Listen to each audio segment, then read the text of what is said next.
What is up, my fellow gamers? In today's video, we got our best beginner's guide and codes for the brand new official global launch of Last Survivors Idle RPG. Like and sub for more amazing gaming content. Let's enter our coupon codes first. We're going to navigate to the top left where our avatar is. Click this. Then we're going to go to function settings, bottom right, and then we have our redemption code right there at the top. First code is going to be SSS111, so 3 S's and 3 1s. We'll click exchange. Successfully exchange, go to our mailbox.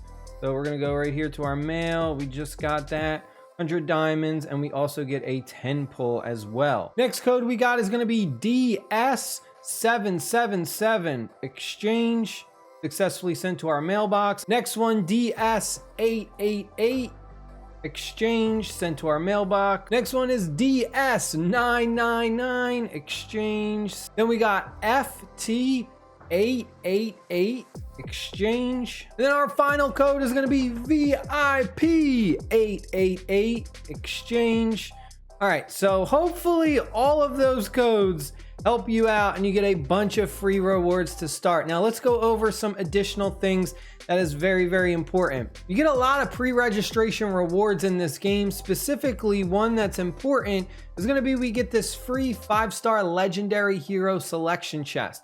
There's a bunch of different heroes in here and it's like, oh, well, which one should you choose? First recommendation is going to be this one, the Redeemer Witch. Now you most likely already have her, so this is one that I'm going to kind of pass on. I'm not going to get another copy of her. Another good one to choose is going to be this one, the Bounty Hunter. Really amazing damage dealer. Another one, Princess Pearl.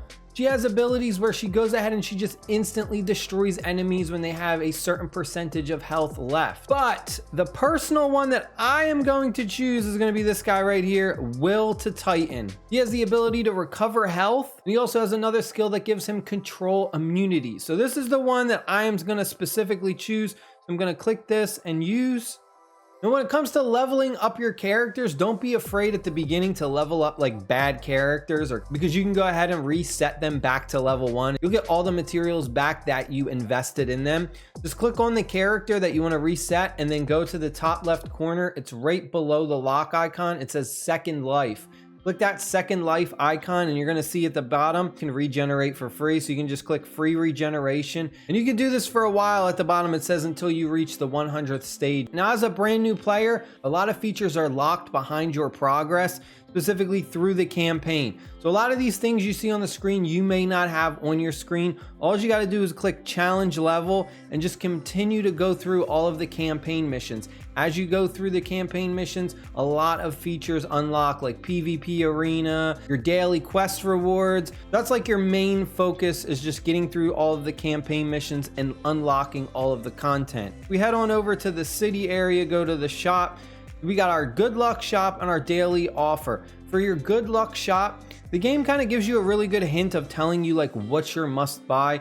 In that top left corner above an item, it'll say hot must buy. These are pretty much the items that you always should buy. Anytime you get a 4-star character that you can just straight up buy, you should buy them because you are going to need lots of 4-star characters as food. You're basically just going to use them for the ascension of your 5-star legendaries to make them stronger. That's pretty much the only use for the 4-star characters. Some of them are okay, but you really just want to be using as many of those legendaries as possible because the legendary characters, they actually have 4 different ability skills to use as opposed to an epic. So right here, this is a legendary, a true legendary at 5 stars. And you'll see at the bottom, we have 4 different skills. Once we get them to rank 100 or level 100, it's going to unlock their 4th skill. But if we click on someone else who's like, let's go to this one's an epic. This one only has 3 ability skills going on. And this can be evolved into a 5-star and it'll say legendary, but it won't be a true legendary. True legendaries have 4 different skill abilities at the bottom. So a good example would be this one. It says legendary and it's showing them as 5 stars. but they only have 3 abilities showing. That's because this was originally an epic character that I got duplicates and I went ahead and I evolved it into a 5-star legendary, but it doesn't gain any additional like ability skills. It still only has 3 skills. Also, another must buy is going to be down here at the bottom. It even says must buy. That is going to be the advanced certificates. You need these endlessly. You're always going to need them. You can never have too many. So anytime you see these, always buy them. Now, as far as using your diamonds, this is kind of what you should be using your diamonds on. Buying things from the shop like this, or if you have any like other offers you may see that pop up that give you the option to buy them with diamonds. If you head on over to the recruitment, you should never be going ahead and wasting your diamonds to just do summons. It is the lowest cost performance that you can get. So pretty much you're just not going to get the value that you're spending. As far as the daily offer shop goes, your advanced certificates again, camp tickets are an amazing buy. It's going to give you a guaranteed 4 or 5-star character. Now, when it comes to building out your characters, there's a bunch of different elements. This game follows the same kind of like elemental attribute that most games do.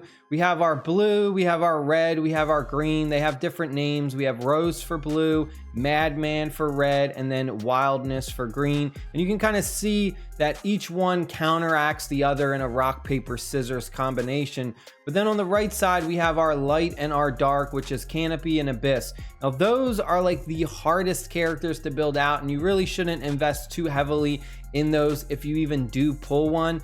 Getting those is extremely hard, and investing in them, especially as a free to play, it's not going to be worth it. Unless you're going to spend a bunch of money in this game, the light and dark characters, they're really something that you don't want to invest too heavily in, because then you're going to get to the point where once you do get to that level 100, it's going to be very costly to kind of reset them. If you're like, oh, I actually don't like this character, I ended up getting more copies of someone else, and then these other characters are just going to be stronger. When it comes to the recycling bin and recycling characters, you pretty much never want to recycle any of your 4 stars, and obviously none of your 5 stars, because those are pretty much always going to be your food. You're using your 4-star epics as food. The only ones you want to recycle are going to be your 2 and 3 stars.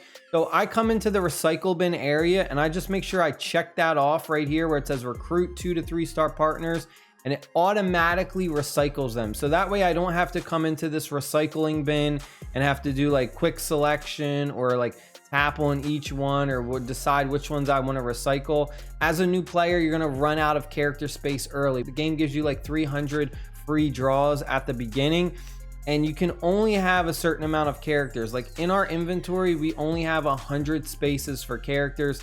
You're going to fill up really quick just doing a lot of summons early on. You can go ahead and you can use 100 diamonds to increase your backpack for characters by 5, but I don't think that's really worth it. I think that's kind of, it's just not worth it, especially early on as a new player. There's better ways to spend those diamonds. Now, when it comes to what is the best machine, it's really going to depend on your personal build and what you're going with, because each different kind of machine does different things. The one that I personally think is really strong is the red clockwork, and that's because it's a healing machine. So it's like a support machine. It's going to heal your team, it's going to buff them, things like that. So this is one that I like kind of recommend, and then it lets you also go ahead and focus more on having characters or heroes out there that have to do more damage. That is it. I hope you guys and girls enjoyed the video. Stay happy, stay safe. I'll see y'all later. Peace.